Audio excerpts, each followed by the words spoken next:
தாஹிரா பானு அப்படின்ற ஒரு பேரை வந்து நீங்க எல்லாரும் கேட்டிருப்பீங்கன்னு நினைக்கிறேன். ஆமாங்க, அவங்க வேற யாருமே இல்ல, தாவேக்கால வந்து இணை செயலாளர் அந்த போஸ்டிங்கை கொடுத்து, அதாவது நம்ம விக்கிரவாண்டி மீட்டிங் மாநாடு நினைச்சு பாத்தீங்களா, அப்போ வந்து மேல உட்கார வச்சிருந்தாங்க. அதாவது உட்கார வச்சு ஒரு வந்து அவங்களுக்கு முன்னுரிமை கொடுத்து அவங்களாம் பேசலாம் வச்சாங்க அப்படின்னு எல்லாரும் பார்த்திருப்பீங்க. பார்ப்பா, நான் கூட யோசிச்சா பாரு, பெண்களுக்கு பார்த்து முன்னுரிமை கொடுத்து மேல உட்கார வைக்கிறாங்க, இந்த அளவுக்கு போஸ்டிங் கொடுத்துருக்காருப்பா எடுத்த உடனே அப்படின்னு சொல்லிட்டு பார்த்தோம்.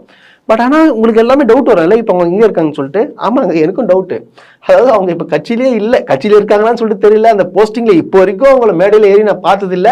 மேடையில நம்ம பாக்குறதுல யாராரு பாப்பீங்க? சிடிஆர் பாப்பீங்க, புஷி ஆனந்த் பாப்பீங்க, ஆதவர்ஜுனா பாப்பீங்க, அப்புறம் இப்போ செங்கோட்டையன் வந்திருக்காரு. ஸோ அப்புறம் பார்த்தீங்கன்னா இந்த ராஜ்மோகன், அப்புறம் இந்த லைலாமணி, இவங்க எல்லாம் வந்து முன்னுரிமை கொடுத்து வச்சிருக்காங்க. இவங்களாம் யாரு? பெண்களா? இவங்களும் ஆண்கள் தானே? இல்ல தெரியல, அதான் கேட்கறேன் நான், வேற ஒன்றும் இல்லை. இந்த தாஹிரா பானுன்றவங்க வந்து இருக்கிறாங்க.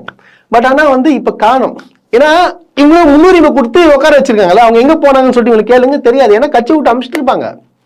ஏன்னா அந்த அளவுக்கு வந்து பெண்களுக்கு முன்னுரிமை கொடுக்குற கட்சி, பெண்களுக்கு பாதுகாப்பு கொடுக்குற கட்சி பார்த்து யாருமே நம்ம தாவேக்கா தான்.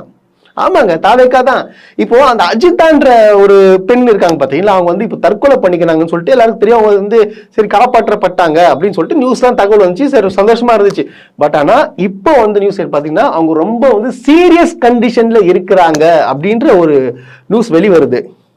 ஆனா எனக்கு ஒரு டவுட்டுங்க, இந்த அஜித்தான்றவங்க பாத்தீங்கன்னா அவங்க கட்சியாக ரீல்ஸ் போடுறாங்க, ஏதோ பண்றாங்க, காசு செலவு பண்ணி போடுறாங்க. அதாவது அவங்க கட்சியில வந்து ஏதாச்சும் ஒரு பொறுப்பு கொடுக்கும். ஏன்னா நம்ம தளபதி பாத்தீங்கன்னா எங்க அண்ணன், அதாவது அவங்க சொல்றதுதான் எங்க அண்ணன், எங்க அண்ணனுக்காக நான் என்ன வேணா பண்ணுவேன் அப்படின்னு சொன்னவங்க தான் இவங்க.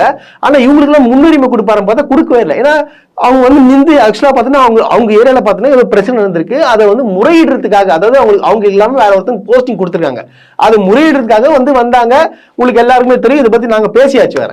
அது ஒரு கார் வரும், அதை நிறுத்தாம போயிடுவாரு. அதாவது கார் தடுப்பாங்க காரை, ஆனா நிறுத்தாம போவாங்க. அதுக்கு வந்து ஏகப்பட்ட தாவேக்கா நிர்வாகிகளும் சரி, அந்த விர்ச்சுவல் வேலைஸ் இருக்காங்க பாத்தீங்கன்னா, அவங்க என்ன பண்றாங்க பாத்தீங்கன்னா ஆபாச வார்த்தைகள், இந்த மாதிரி இவங்க திமுக கைக்கூலி, திமுக சொல்லிதான் இதெல்லாம் பண்றாங்க அப்படின்னு சொல்றாங்க. திமுக சொல்லிதான் அவங்க வந்து சூசைட் பண்ணிக்கிறாங்களா? உடனே சொல்றாங்க இல்ல அவங்க அண்ணன் வந்து திமுகவை சேர்ந்தவர், அதனாலதான் வந்து தளபதி வந்து வேணான்னு சொல்லிட்டு. இதுனா ஏன்டா, ஒரு வீட்டுல வந்து 3-4 கட்சியில இருந்து இருக்க மாட்டாங்களா? கொஞ்சம் சிந்திக்கலாம். அந்த அக்கா வந்து எந்த அளவுக்கு வந்து விஜய் பத்தி புகழ்ந்து பேசியிருப்பாரு. எவ்வளவுதான் ட்ரால் வந்தாலும் எங்க அண்ணனுக்காக நான் என்ன வேணான்னு பேசுவேன்னு சொல்லிட்டு நின்றவங்க அவங்க.